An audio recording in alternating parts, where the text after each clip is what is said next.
Hello guys, good morning and welcome back to our channel. सुबह के बज गए हैं 7। छोड़ो, आज मेरा ब्लॉग बनाने का मन नहीं है। आज हम करते हैं बातें, अगर आपको बातें समझ में आती हो तो। पता है मैं कौन हूँ? मैं हूँ इस देश का एक मज़दूर जो दिन रात मेहनत करता है 2 रुपये कमाने के लिए। 1 रुपया जिससे मैं अपना परिवार चलाता हूँ, और 1 रुपया जो मैं टैक्स पे कर देता हूँ। और मैं अकेला नहीं हूँ, मेरे तरह आप भी हैं। आप भी ऐसा ही कर रहे हैं। तो हम टैक्स क्यों पे करते हैं? ताकि हमारी कुछ बेसिक ज़रूरतें हैं जो कि पूरी हो सके, जैसे साफ़ हवा। अगर आप दिल्ली में रह रहे हैं तो आपको पता होगा कि हम कितना साफ़ हवा ले रहे हैं। साफ़ पानी, अब तो ग्राउंड वाटर भी कंटेमिनेट हो चुका है। नदियों का तो छोड़ ही दो। खाना, कि हम कुछ अच्छा खा सके बाहर से खरीद के। अब तो दूध में भी अल्टरेशन हो रहा है। मतलब सोचो ना कि दूध में यूरिया मिला के बेच रहे हैं। एक छोटे छोटे बच्चे दूध पीते हैं भाई। और चौथी जो सबसे इम्पोर्टेंट है वो हमारी सेफ्टी। सेफ्टी के नाम पे क्या मिल रहा है? दिल्ली में पिछले 15 दिन में 807 लोग गायब हो गए, और जिसका कोई पता नहीं है। मतलब अभी के करेंटली अपडेट के हिसाब से 235 लोगों को ढूंढा गया है, लेकिन अभी भी 500 से ज़्यादा ऐसे लोग हैं जो कि मिले ही नहीं, जिनका कुछ पता ही नहीं वो गए कहाँ। मतलब किडनैप हुआ उनका, उनको बेच दिया गया, या उसको मार दिया गया, या फिर उनको उनके बॉडी ऑर्गन निकाल के बेच दिए गए, या फिर उसको किसी दूसरे कंट्री में सप्लाई कर दिया गया, उसको धोखे से कहीं। मतलब कुछ पता नहीं है। मतलब उनके साथ हुआ क्या है, और इसकी अकाउंटेबिलिटी किसके पास है? गवर्नमेंट। हमारे गवर्नमेंट के घर पे न्यूज़पेपर आता है, उनके फ़ोन में सोशल मीडिया चलता है क्या? वो न्यूज़ कभी देखते हैं? उनको कुछ पता भी है? अब एक चीज़ इमेजिन करो, ठीक है? अब आंखें बंद करो और ये सोचो, क्योंकि मैंने करके देख लिया, अब आप ट्राई करो। आपका बच्चा गया स्कूल या कहीं भी बाहर गया, ठीक है, और वो वापस नहीं आया। अब सोचो आप क्या करोगे? सबसे पहले जो आप करोगे, भागते हुए जाओगे पुलिस स्टेशन, रिपोर्ट लिखाओगे कि मेरा बच्चा गुम हो गया है, वो वापस नहीं आया, ठीक है। वहाँ जाने के बाद आपको पता चलता है कि अरे यहाँ तो ऑलरेडी 800 लोग हैं जो कि सेम कंप्लेन लिखवाने आए हैं, आपका नंबर 808 है। अब क्या करोगे? पुलिस वाले कहेंगे कि एक काम करो, आप अपनी डिटेल्स यहाँ लिखवा दो, और जैसे मुझे आपका बच्चा मिलता है मैं आपको कॉल करूँगा। आप मायूस होकर घर आओगे। अब इमेजिन करो कि क्या आपके गले से निवाला उतरेगा? क्या आप सो पाओगे? अब क्या करोगे? सोचो। ये हमारी कंट्री का सबसे बड़ा फेलियर है कि इतना सब कुछ होने के बावजूद भी हम कुछ नहीं कर पा रहे हैं। हमारी कंट्री वर्ल्ड के सबसे बड़े इकोनॉमिक कंट्री के लिस्ट में चौथे नंबर पे आती है। उसके बावजूद, मतलब इसका मतलब तो ये है कि हमारे देश में पैसों की कमी नहीं है। क्या वजह है कि ये हो नहीं पा रहा है? ऐसे ऐसी क्या कमी है जो हम कर नहीं पा रहे हैं? इंटेलिजेंस की, टेक्नोलॉजीज की। हम कहते हैं कि यार आज की डेट में एआई है, सब कुछ पॉसिबल है, तो ये क्यों नहीं पॉसिबल है? हर जगह सीसीटीवी कैमरा लगा हुआ है, फिर भी पुलिस ढूंढ नहीं पा रही है, क्यों? मतलब कौन देगा इस सवालों का आंसर? और एक चीज़ और इमेजिन करो, ठीक है, आप सोच के देखो कि अगर कोई टेररिस्ट अटैक होता है जिसमें 800 लोग मारे जाते हैं, ठीक है, और इस टेरर अटैक का सीधा संबंध पाकिस्तान से होता है, आप मेरा यकीन मानो और आप भी इससे एग्री करोगे, अगले दिन हमारे सो कॉल्ड परम पूजनीय प्रधानमंत्री जी अगले दिन ही पाकिस्तान पे अटैक कर देंगे।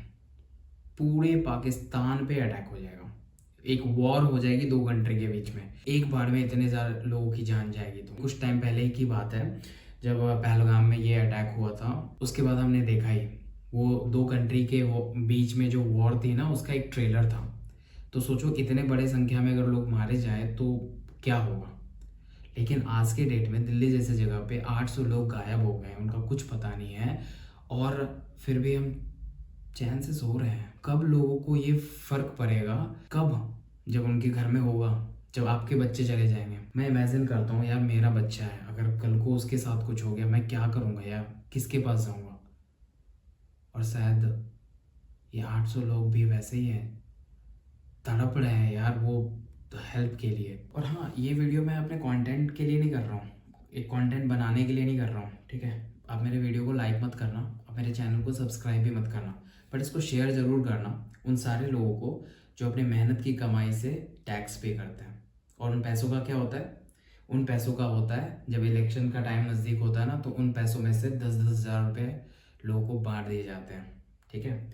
उस उन पैसों से क्या होता है, कंस्ट्रक्शन के नाम पे सड़कें बनाई जाती है, पुल बनाया जाता है, ठीक है, और वो पुल इनॉग्रेशन से पहले गिर जाता है। वो पैसे जा कहाँ रहे हैं? कुछ लोगों के जेब में या पानी में? अब सोचो और टैक्स पे करो। होपफुली आपने अभी तक न्यूज़ तो देख ही लिया होगा एंड दिल्ली में क्या चल रहा है इससे भी आप वेल अवेयर हैं। बट जब मैंने इस पर थोड़ा रिसर्च किया ना, और जो डेटा मेरे सामने आया वो काफ़ी ज़्यादा डिस्टर्बिंग है। दिल्ली जिसे नेशनल कैपिटल कहा जाता है, जहाँ ये क्लेम किया जाता है कि सबसे ज़्यादा सीसीटीवी कैमरास है, पुलिस बहुत ज़्यादा एक्टिव है, पब्लिक सेफ्टी है, सब कुछ सेफ है, उसी नेशनल कैपिटल में सिर्फ 15 दिन में यानी 1 जैन से लेकर 15 जैन तक 807 लोग गायब है। कैसे? पता नहीं। एंड उससे भी ज़्यादा चौंकाने वाली बात यह है कि उसमें से 509 सिर्फ गर्ल्स एंड वुमेन्स हैं एंड 298 वेर मैन।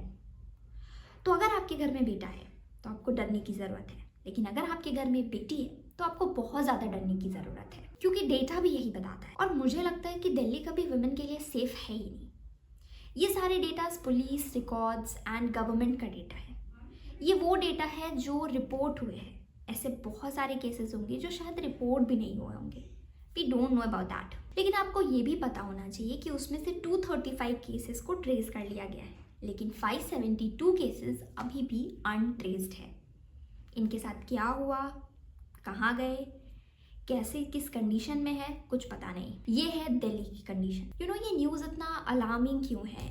क्योंकि ये पहला ऐसा केस है जो इतने कम टाइम स्पैन में इतने ज़्यादा लोग मिसिंग हैं। और आप ये भी छोड़ो, अगर आप दिल्ली का लास्ट 10 ईयर्स का रिपोर्ट देखोगे ना, जैसे 2016 से लेकर 2026 तक का, तो आपको पता चलेगा कि 2 लाख से भी ज़्यादा लोग मिसिंग हैं एंड उसमें से भी 60% वेर वुमेन्स एंड गर्ल्स। और 52,000 लोगों का तो पता ही नहीं है, वो कभी मिले ही नहीं। क्या हुआ उनके साथ, कहाँ है वो, कुछ पता नहीं है। जब कोई अनट्रेस रहता है ना, तो उसके साथ होने वाली पॉसिबिलिटी का पता लगा पाना बहुत मुश्किल है और वो उतना ही डरावना है। क्या वो ह्यूमन ट्रैफिकिंग है, क्या वो चाइल्ड एब्यूज़ है, क्या ये कोई सेक्स रैकेट है, क्या ये कोई ऑर्गन ट्रैफिकिंग है, पता नहीं। तो ये सिर्फ स्टैटिस्टिक्स नहीं है, बल्कि ये सिस्टम फेलियर का रिपोर्ट है। अब सवाल ये है कि इन सब के पीछे जिम्मेदार कौन है, पब्लिक सेफ्टी किसकी रिस्पॉन्सिबिलिटी है? तो मुझे लगता है ये 800 सिर्फ नंबर्स नहीं है, बल्कि ये 800 सवाल है। अब ये 800 सवाल हमें किससे पूछने चाहिए, ये आपको अच्छे से पता है। तो सोचिए, समझिए और सवाल पूछिए।